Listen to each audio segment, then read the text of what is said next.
husband cheated on me, and I was devastated. I was angry. I cut, I crashed, I attacked, I stabbed, I plotted. I did a lot of stuff. I'm a firm believer that charity begins at home and then it spreads. And then I forgot that part. And so I contributed to the distance in our relationship. I'm just saying, though, like, I like for you to look a little more like I like for you to look. I started realizing how faulty I was. The fact that I've been a contentious wife the entire time I've been married to him. I'm sitting up here running around being the face of gospel, encouraging everybody, being more of a really good Christian in theory. Like, I don't need you for too much of this because I run stuff. I got the baby, so I got love. I don't need the other kind of love. I'm fine, at least for a little while. You know what I mean? Because I got her. You know what I mean? And so I'll he was check in just with you next month. Y'all, what if the one person who was supposed to love you forever was destroying you every single day? Not just cheating, not just lying, not just a double life, but your husband and your own sister, both, at the same time. Let that sink in. The woman who shared your stage, who sang beside you about God and grace and faith, who smiled at you at family dinners, who held your children, was allegedly sleeping with your husband, behind your back, for years, and you had absolutely no idea. We're talking about Tina Campbell, gospel royalty, faith icon, one half of Mary Mary, a woman the entire Christian world looked up to, but behind those worship songs and those stage smiles, her husband Teddy was running a double life, and allegedly, her own sister Erica was part of it. Y'all, this isn't just betrayal. This is biblical level destruction. Because Tina didn't just lose a husband. She didn't just lose a marriage. She lost her sister, her best friend, her ministry partner, her entire world. One woman, two betrayals, zero warning. And when the truth finally hit her, she didn't pray. She didn't forgive. She snapped. 3 cars destroyed. Murders plotted. A woman completely unrecognizable, even to herself. But here's where it gets even darker. She forgave him. She stayed. She fought for that marriage with everything she had. And he still left. Filed for divorce. Then had the audacity, the absolute nerve, to demand spousal support. From the woman he destroyed. Y'all, some people don't just break your heart. They burn your entire life down. And then ask you to pay for the matches. Tina Campbell is finally telling all of it. And what she's about to reveal will shake the entire gospel world forever. Stay with me, because this story is only just beginning. Found out about it when we were taping the show. When we were taping the reality show called Mary Mary, if some of y'all don't know. We went through a season of her finding out everything that I had done. The person who it was, she used to work for me, and so that broke my heart. She was like a godmother to my children. She had access to my home to come get my kids. And I said, "Are you having an affair with her?" And he said, "No." I said, "Call her." While we doing this, I was like, "Call her." And so he did. Y'all think you know this story. You don't. Because what Tina Campbell lived through wasn't just a cheating scandal. It wasn't just a divorce. It was a calculated, long-running, carefully hidden conspiracy. And the people running it were the 2 people she trusted most in this entire world. Let's go back, because this didn't start with a confession. It didn't start with a text message someone accidentally saw. It didn't start with a lipstick on a collar or a hotel receipt. It started with a feeling. That quiet, creeping, suffocating feeling. That something in your life is deeply wrong. But you can't name it, can't prove it, can't hold it in your hands. Tina felt it, for months, maybe years. A phone flipped face down on the table. A conversation that stopped the moment she walked into the room. A distance between her and Teddy that had no explanation. She pushed it down. She prayed over it. She told herself she was imagining things. Because this was Teddy Campbell, her husband, her partner, the father of her children, the man she built everything with. Why would she doubt him? But here's what nobody talks about when it comes to betrayal this deep. It doesn't announce itself. It doesn't knock on your door. It lives inside your house. It eats at your table. It sleeps in your bed. And it looks exactly like the life you thought you had. So when the truth finally started coming out, it didn't come gently. It came like a flood. One detail, then another, and each one was worse than the last. Yes, Teddy had been unfaithful. Not once, not twice, repeatedly, deliberately, over a long period of time. But the detail that didn't just break Tina's heart, the detail that rewired something permanent inside her, was who one of these women was. Not a stranger, not someone from another city, not someone Tina had never met. Someone she knew, someone she trusted, someone who had been inside her home, around her children, on her payroll. And he was like, Tina wants to know, and da-da-da-da-da. And I said, are you sleeping with my husband? And she hung up the phone, so I had my answer. So it broke my heart. I destroyed 3 cars. I cut up and crashed up and tried to stab and plotted murders and all kind of crazy stuff because I was angry. Since then, I found out about more. And I don't want to hold on to somebody who I cannot trust. You see, I have been trying since the very beginning. The situation gets a little worse, and then I try to forgive, and it gets a little worse, and I try to forgive. You gonna keep adding people? You gonna keep adding people? You gonna keep adding people? I thought we had a good life just like everybody else watching. I was 190% committed to that man, and this is what you did every time I... Microphone interview, stopwatch 158 to 244. That word, stole. She didn't say hurt. She didn't say disappointed. She said stole. Because that's exactly what it was. Every moment Tina was on that stage, singing, worshiping, believing, performing faith for millions. Teddy was back home, stealing her life. And she had no idea. The rage that followed wasn't just emotional. It was structural collapse. The kind that happens when everything you built your entire identity around gets exposed as fiction. 3 cars destroyed. Murders plotted. A woman of God pushed to the absolute edge of herself. And just when you think it cannot possibly get any darker, Teddy looks her in the eyes and says something that nobody expected. And I was like, what if I kill you first? He said, he said, No, this is what you said. Don't do that, You looked at me, you was mad, because she looked at me one time, she's like, don't you think you deserve to die? And I was like, wow, I said, yeah. Ooh. I said, yeah. I said, the wages of sin is death. I said, if you kill me, I'm going to be with the Lord. because I repented. But if you don't, I'm gonna make this up to you. Y'all, he didn't run. He didn't make excuses. He didn't disappear. He stood there, in the wreckage he created, and he said, I will fix this. And something in Tina, as broken as she was, as destroyed as she felt, believed him. That decision to stay, to forgive, to try, would cost her everything. And the worst part, the betrayal wasn't even over yet. She stayed. After everything she saw, after everything she heard, after everything she felt in that moment when the world fell out from under her feet, Tina Campbell stayed. And you might be sitting there thinking, how? How does a woman survive that kind of destruction and still choose to stay? But here's what people on the outside never understand: betrayal this deep. When you have given someone 20 years of your life, 20 years of your faith, 20 years of your identity, leaving isn't just leaving a person. It's leaving the entire version of yourself that only existed inside that relationship. And Tina wasn't ready to bury that version of herself. Not yet. So she forgave. She fought. She rebuilt. Piece by piece. Prayer by prayer. Day by day. And Teddy? He showed up. He did what he promised. He pursued her. He ran back to God. He did the work. And for a moment, just a moment, it looked like maybe, just maybe, this story was going to have a different ending. He said, if you don't, I'm going to get you back. Yeah, I'll make this up to you. He said, I broke it. if you divorce me, I'm going to pursue you till I get you Yeah, back. I did tell her. And I was like, I didn't know. She knew I know meant it. exactly where we were in our house when that man said that. And I was like, he means it. He do to get me back. He did everything he said he was going to do. He did everything that he said he was going to do. So in the spirit, he ran. No easy way.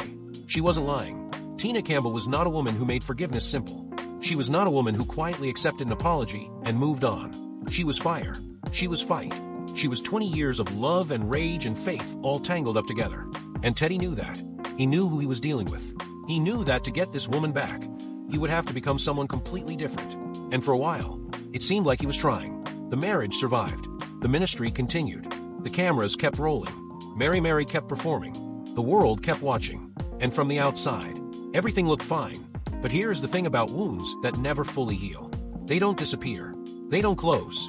They just go quiet, waiting. And underneath the surface of this restored marriage, underneath the forgiveness and the faith and the public performances, something was still deeply wrong. Because Tina was fighting a battle nobody could see. Not just the battle to save her marriage, the battle to save herself.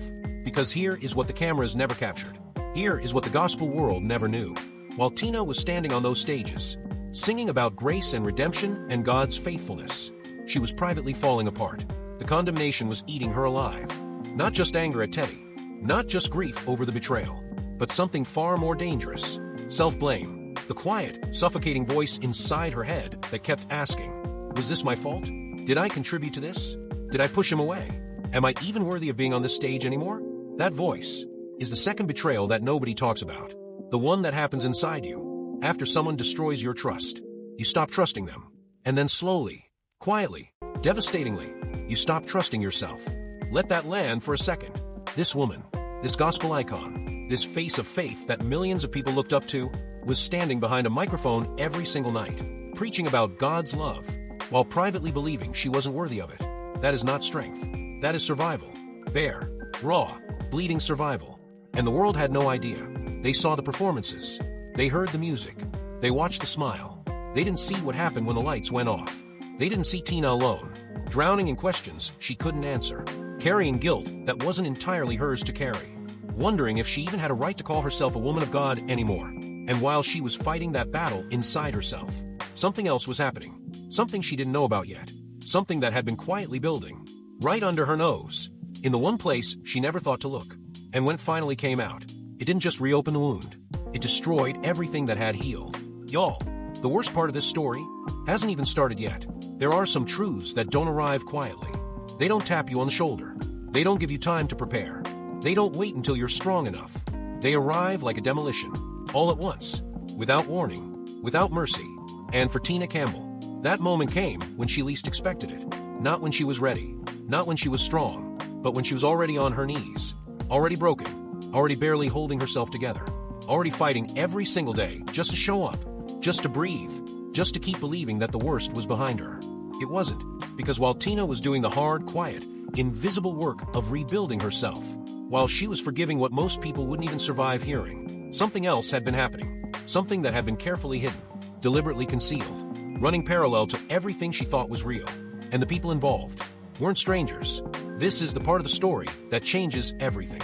Not the cheating, not the double life, not even the woman who had been inside her home. This, because what allegedly happened next didn't just break Tina Campbell's heart again. It broke something that can never be fully repaired. The trust you have in your own blood. We're talking about Erica Campbell, her sister, her ministry partner, her other half in Mary, the woman who had stood beside her on every stage, who had prayed with her through every storm, who had held her hand through the darkest seasons of her life. That woman, allegedly, was not who Tina thought she was. Sources close to the situation allegedly claim that the relationship between Teddy and Erica was not just professional, was not just family. It had allegedly crossed lines that nobody in the gospel world wanted to believe were possible. And it had allegedly been going on for a long time, right there, in plain sight, hidden behind family dinners and ministry appearances and stage performances. Every time the three of them were in the same room, allegedly, two of them knew something the third one didn't. Let that sink in. Every prayer, every rehearsal, every conversation backstage. Tina was the only one in the dark. And when that realization landed, it didn't just hurt, it rewired her, because this wasn't a stranger betraying her. This was her sister, the one person in the world who was supposed to be on her side, no matter what, unconditionally, always, and allegedly, she wasn't. This is also where Warryn Campbell enters the story. Erica's husband, a deeply spiritual man, a music producer who had built his entire life around his faith and his family. 25 years of marriage, and then allegedly, he found out. And what happened to Warryn when the truth hit him was its own kind of collapse, because he wasn't just losing a marriage, he was losing the version of his life he thought was real. Just like Tina, just like everyone else caught in the wreckage of this secret. One alleged betrayal, two destroyed households, for lives permanently altered, and the gospel world watching all of it completely speechless. About it, I felt too condemned because of all my mistakes, because I didn't get the last test right, because I was not an honorable wife to my husband, because he pissed me off, so I let it rip. When I was mean and intimidating to my children because they wasn't doing well in school and I didn't help them with love. So I'll be over here dealing with my own condemnation, some of the choices that I made that have caused, consequences that ain't wonderful. Be over here that will be all up in your mind. And are you actually going to get back out there and sing? Do anybody even want to hear you anymore? Somebody else to pray. Not for her marriage, not for her career, not even for her healing. Just somebody, anybody, to pray. Because she had reached a place so dark, so deep, so completely stripped of everything she had ever known about herself, that she couldn't even find God in it anymore. This woman who had built her entire identity around faith, who had stood on stages and led thousands into worship, who had preached about redemption and grace and God's unfailing love, was sitting alone somewhere, wondering if any of it applied to her, wondering if she was too broken to be fixed, too far gone to be found, too damaged to deserve anything good ever again. That is what betrayal at this level does. It doesn't just take the person. It takes your faith, your identity, your voice, your sense of self. It takes everything you were before you loved them and leaves you standing in the wreckage, trying to remember who you were before they burned it all down. But here is what nobody expected. Tina Campbell did not stay in that wreckage. She got up, slowly, painfully, imperfectly, but she got up. And now, she has evidence. She has voice notes. She has recordings. She has pictures. And she has made one thing absolutely clear. She is no longer staying quiet. The gospel world wanted her to forgive and move on, to keep smiling, to keep performing, to keep protecting everyone else's reputation at the cost of her own truth. She's done, because some things cannot be forgiven in silence. Some wounds demand to be seen. And Tina Campbell is finally ready to be seen. Y'all, let's be very clear about what just happened here. Tina Campbell gave this man 20 years. 20 years of loyalty. 20 years of faith. 20 years of forgiveness. She destroyed 3 cars. She plotted. She raged. She fell completely apart. And then she chose him anyway. She rebuilt herself from absolute nothing, just to keep that marriage alive. And what did she get in return? Divorce papers, a spousal support demand, and a sister who allegedly betrayed her in ways that cannot be undone. Not one betrayal, 2, simultaneously, from the 2 people who were supposed to love her unconditionally. And while Tina was drowning in all of that, her sister Erica was on social media celebrating 25 years of marriage. The timing was brutal. The contrast was devastating. The audacity was historic. But here is what everyone needs to understand right now. Tina Campbell is not the same woman she was. She is not crying quietly backstage anymore. She is not protecting anyone's reputation at the cost of her own truth. She is not staying silent to keep the peace. She has voice notes. She has recordings. She has pictures. She has everything. And she has made it crystal clear when the time comes, she will release every single piece of it. The gospel world is not ready. The Campbell family is not ready. Nobody is ready. Because when a woman who has lost absolutely everything finally decides to speak, there is nothing left to lose. And that kind of woman is the most dangerous person in any room. Tina Campbell is done being the victim in this story. She is now the one holding the match. And that fire is coming.